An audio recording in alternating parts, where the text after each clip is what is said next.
Hello बच्चों, स्वागत है आपका उत्कर्ष नर्सिंग एंट्रेंस एग्जाम चैनल पर। जैसे कि आपको पता है, एम्स के लिए मात्र 7 दिन बाकी है और इन 7 दिनों में आपका क्या स्ट्रैटेजी होना चाहिए, क्या अप्रोच होना चाहिए, किस तरह से रिवीजन करना चाहिए और किस तरह से क्वेश्चन को अटेम्प्ट करना चाहिए, ये सारी चीजें आज की वीडियो में आप जानने वाले हैं। तो एंड तक जुड़े रहे बच्चों।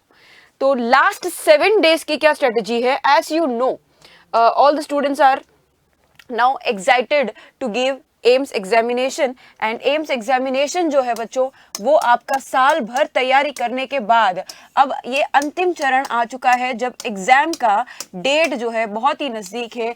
जून 1 2025 which is nearing very soon. 7 दिन बचे हैं। इन 7 दिनों में what should be your strategy, किस तरह से रिवाइज करना चाहिए। और जो बच्चे नहीं जानते उनको बता दूं कि 3 subjects, physics, chemistry and biology के अलावा जो चौथा सब्जेक्ट आपके पूछे जाता है वो है जीके, जनरल नॉलेज। फिजिक्स के आते हैं बच्चों यहाँ पे 30 क्वेश्चंस, केमिस्ट्री के आएंगे आपको 30 क्वेश्चंस, बायो के 30 और जीके के 10।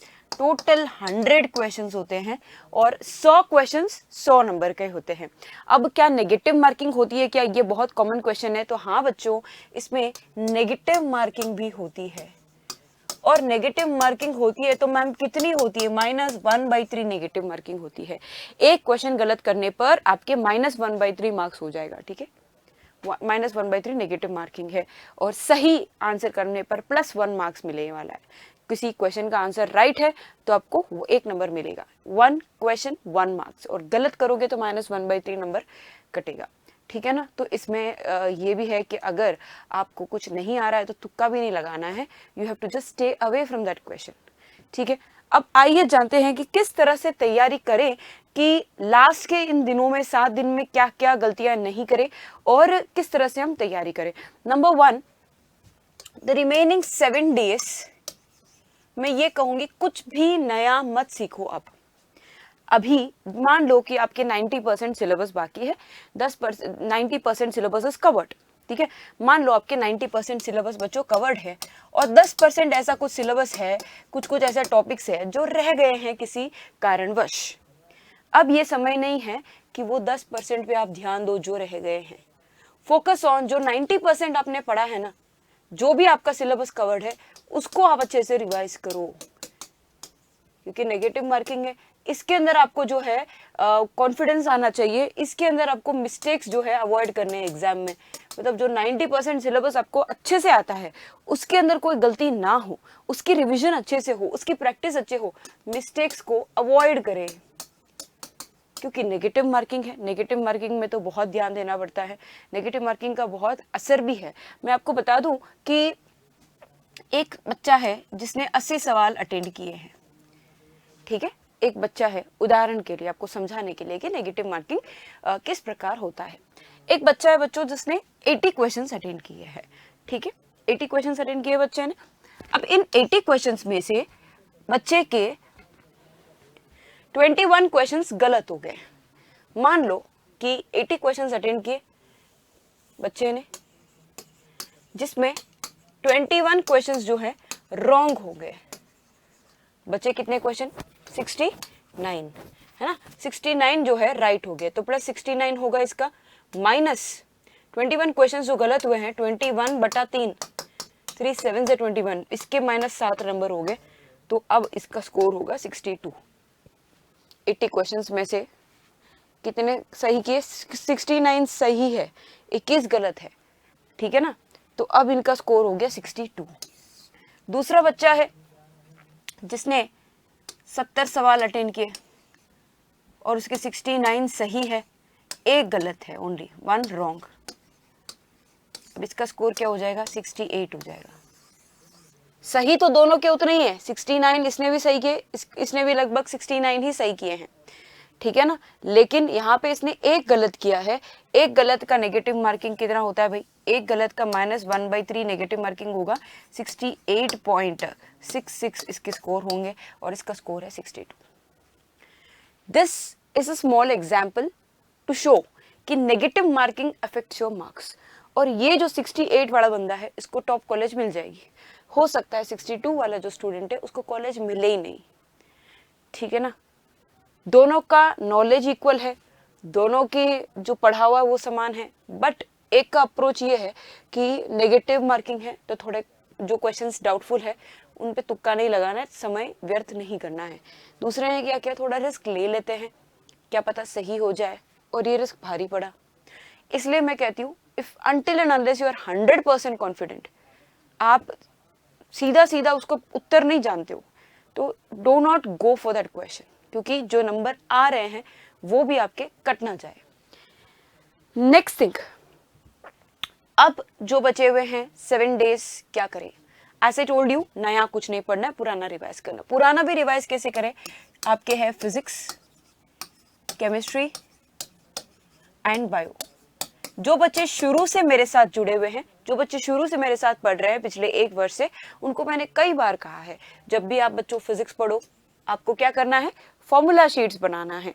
जैसे कि फिजिक्स में 14 चैप्टर आपके है, 11 के 14 चैप्टर के है, 12 के टोटल आपके 28 चैप्टर है, ठीक है ना। 28 चैप्टर है, 28 में से अगर आप 25 चैप्टर भी कवर कर चुके हैं तो बहुत अच्छी बात है। 25 चैप्टर भी कवर कर चुके हैं तो this is very good thing. और इन 25 चैप्टर का ऐसा करना था बच्चों आपको कि 25 पेजेस का शॉर्ट नोट्स बनाना था। एक चैप्टर एक पेज, एक चैप्टर एक पेज, ठीक है। एक पेज में क्या करोगे, सिर्फ और सिर्फ फॉर्मूला लिखोगे, सिर्फ और सिर्फ फॉर्मूला। इसको कहते हैं फॉर्मूला शीट्स। फॉर्मूला शीट्स, आपको फॉर्मूला शीट्स बनाने थे इन 25 चैप्टर्स के। 25 चैप्टर्स मतलब 50% क्लास 11 के हैं, 50% क्लास 12 के हैं, ओके। इनके आपको फॉर्मूला शीट्स बनाने थे। अभी नहीं जिसने बनाया है, 7 डेज काफ़ी टाइम है।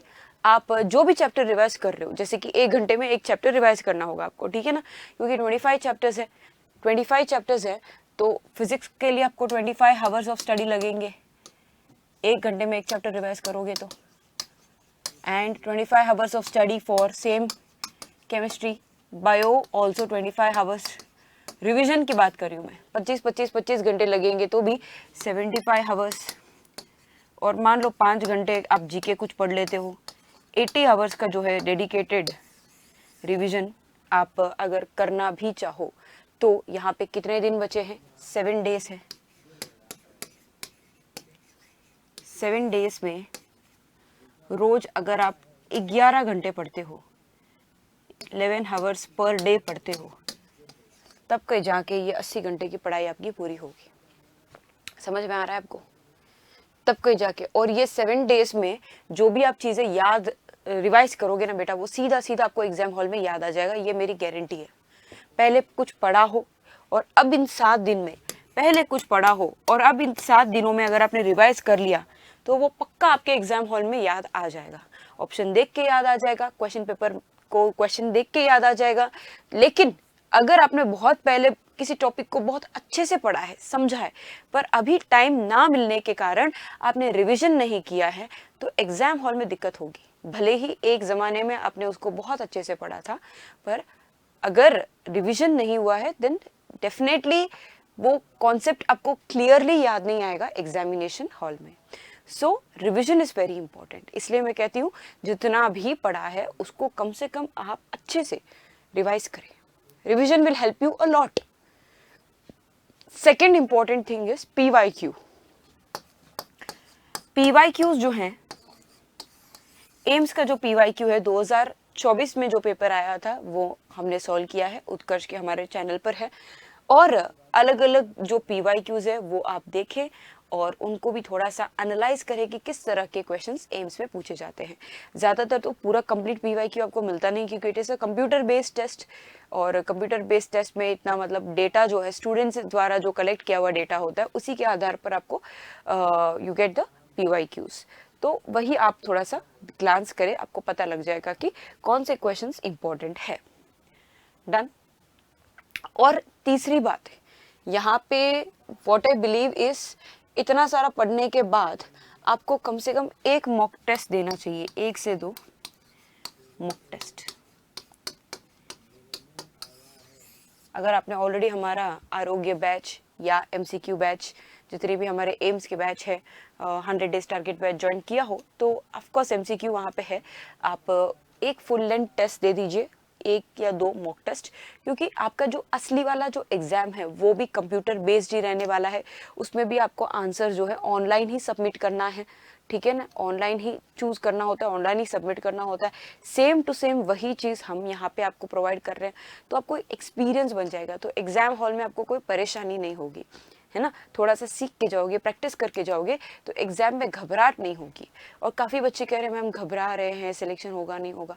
अब ये वक्त नहीं है सोचने का कि सिलेक्शन होगा या नहीं होगा।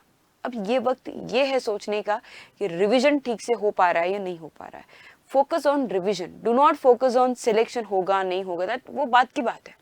पहले कर्म तो करो अपना, पहले पूरी तरह आप रिवाइज तो करो, पहले अच्छे से पेपर तो अटेम्प्ट दो, फिर आप सोचना, पेपर खत्म होने के बाद आप यही सोचना सिलेक्शन होगा नहीं होगा।